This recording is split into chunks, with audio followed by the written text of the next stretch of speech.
안녕하세요. 맥키니 지혜투자클럽입니다. HLB 5월 오늘 마지막 거래일입니다. 주가 흐름이 장중에 38,000원 부근까지 올라와 있는 상태죠. 자, FDA, NDA 관련해서 우선 심사에 지정될 가능성이 좀 어떻게 될까요?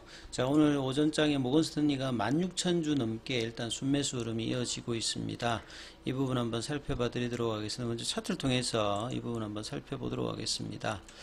자, HLB 주가 3분봉으로 좀 살펴보면요. 지금 37,950원대까지 10시 반에 터치를 하고 어제 계속 말씀드립니다만 이제 36,000원, 37,000원대 이 가격대를 유지하고 있으면 플랫형 조정 형태고 언제든지 4만원대에 넘어갈 수 있는 어떤 시도를 할 수 있는 구간이기 때문에 이 부분들을 유지하면서 상방에 대한 어떤 흐름들 살펴보는 것이 굉장히 중요합니다. 이런 부분들에서 중요한 어떤 수급에서 이 모건 스탠리가 한 17,000주 넘게 들어왔다가 이제 JP모건이 이제 10시 반에 지금 순간에 한 3만주 가까이 매수가 들어오면서 딱 여기가 매수가 들어오면 분봉상에서 딱 이렇게 위에 흐름이 딱 나오는 게 보일 겁니다. 외국인들의 특징들이 쇼커버링이든 뭐 매수든 매도든 시장가에다가 이제 물량들을 얹어서 사거나 파는 형태가 많기 때문에 주가가 상승이든 하방이든 굉장히 강력한 어떤 힘을 차지한다 이렇게 봐야 되겠죠. 자, 그리고 장중에 이제 프로그램하고 연관되어 있는 부분들을 살펴보기 위해서 살펴보면 자, 오늘 이제 프로그램 쪽은 어제는 아침에 조금 프로그램이 들어오다가 말았는데요. 지금 이제 프로그램 쪽에도 매수, 외국계도 일단 매수가 들어오면서 수급상에서는 좀 견조한 흐름을 보여주면서 차트상에서는 이 볼린저 밴드 상단과 이 5일과 20일 이평선 사이에 지금 있죠. 그러면 전반적으로 보면 이제 이 볼린저 밴드의 중간값이죠. 20일 이평선보다도 어퍼 위쪽에 지금 이제 포지션을 하면서 언제든지 이제 이 돌파 흐름들 올해 대여섯 번 정도의 이제 볼린저 밴드 상단 돌파와 태깅을 시도했는데 번번이 다 실패했는데 5월달, 6월달, 7월달 NDA 예비심사 이후에 본심사로 NDA 리뷰로 넘어가느냐, 프라이트 리뷰 형태의 선정이 되느냐, 이 부분들이 굉장히 어떤 중요한 흐름에서 재돌파 흐름이 지난주 수요일날 되지 못했습니다만 추가적으로 뭐 빠진다기보다는 옆으로 플래팅 조정을 하면서 상방에 대한 어떤 시도를 계속하는 흐름을 보일 것 같다 이런 말씀을 드렸는데 그런 흐름으로 일단 주가는 수급과 더불어서 움직여 나가고 있습니다.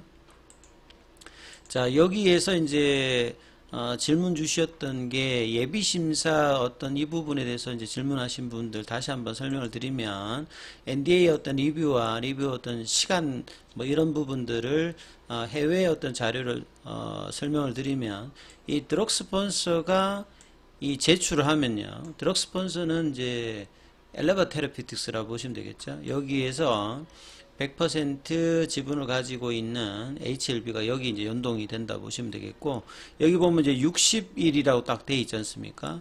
60일에서 이제 어플리케이션 파일업을, 그래서 이제 신청 관련되는 어떤 이제 그 서류 관련되는 부분들이 적합하느냐, 아니냐, 이런 부분이 이제 되어서 예스가 되면 CDER 쪽으로 리뷰가 넘어가는 겁니다. 요게 이제 본심사입니다.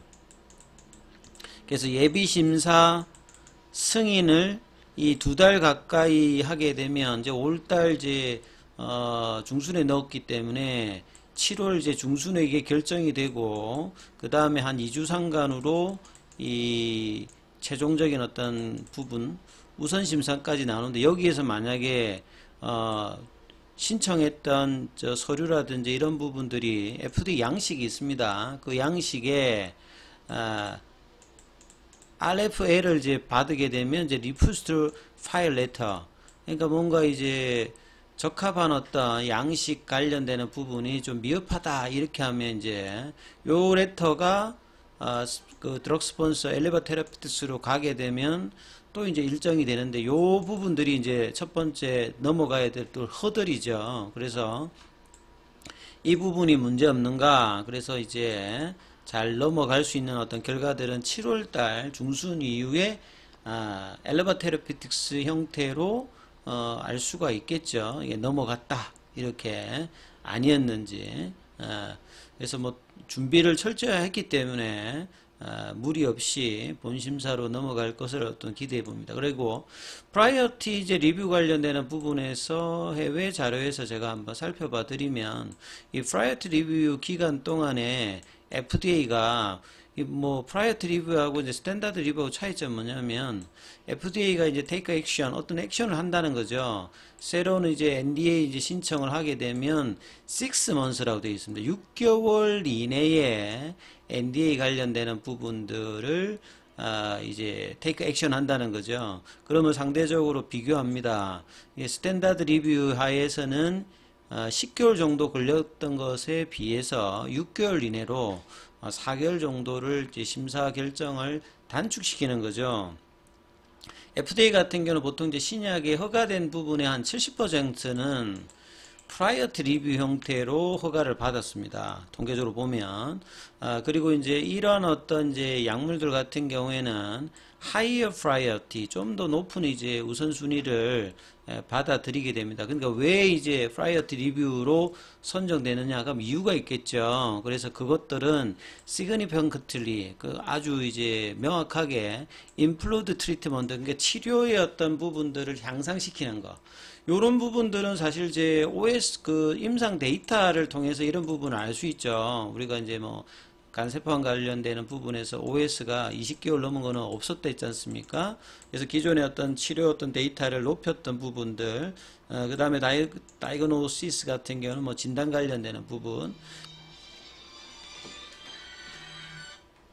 그 다음에 이제 prevention of the serious condition, 그러니까 심각한 어떤 상태를 막아주는 뭐 요런 어떤 뭐 부분들을 향상을 시켰다 하면 이제 우선 심사 형태로 이 부분들을 이제 선정을 해서 이제 심사를 한다는 거죠. 그래서 간세포암에서 이제 이런 부분들을 한번 살펴보면요, 이 넥사바가 이제 2007년도에 이제 허가를 받을 때 보시게 되면 FDA가 이 8월 초에 넥사바를 이 간세포로 승인하는데 우선 심사 품목으로 지정했댔죠.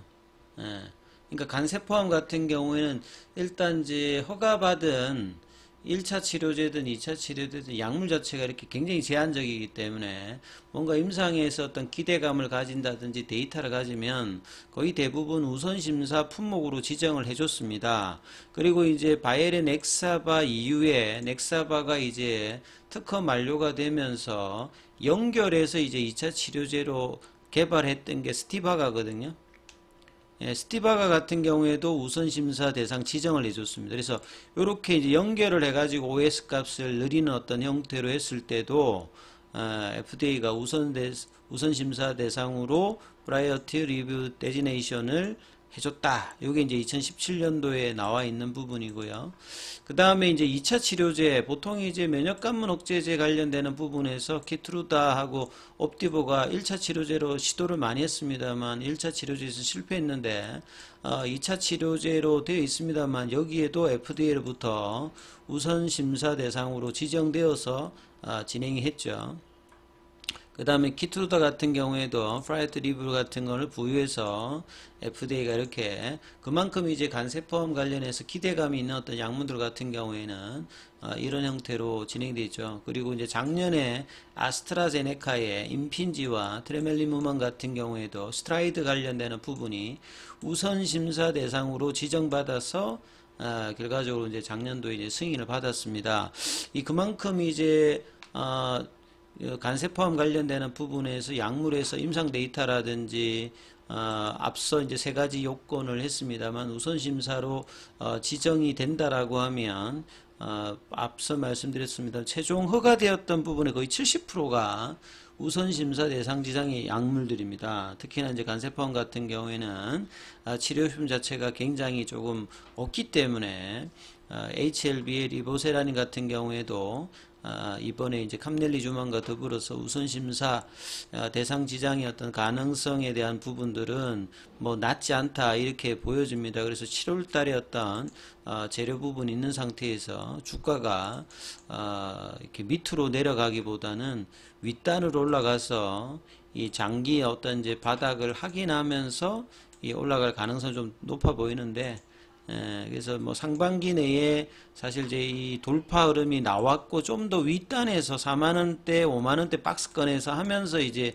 7월 달을 가야 되는 부분인데, 이 부분들이 조금 시간 딜레이되어 있는 상태입니다만, 이 이제 돌파 흐름들을 6월 달에는 또 어떤 시도를 할지, 이제 아스코아케와 바이오 USA 관련되는 부분의 어떤 내용들, 투심이 나쁘지 않기 때문에 이런 어떤 기대 흐름들, 그리고 주가는 36,000원, 37,000원대를 지지하면서 윗단에 대한 어떤 시도들을 수급과 더불어서 계속하는 흐름들을 보여줄 거로 보여집니다. 그래서 이런 부분 참조하시면서 대응 전략 삼아 보시기 바라겠습니다. 여기까지 하겠습니다.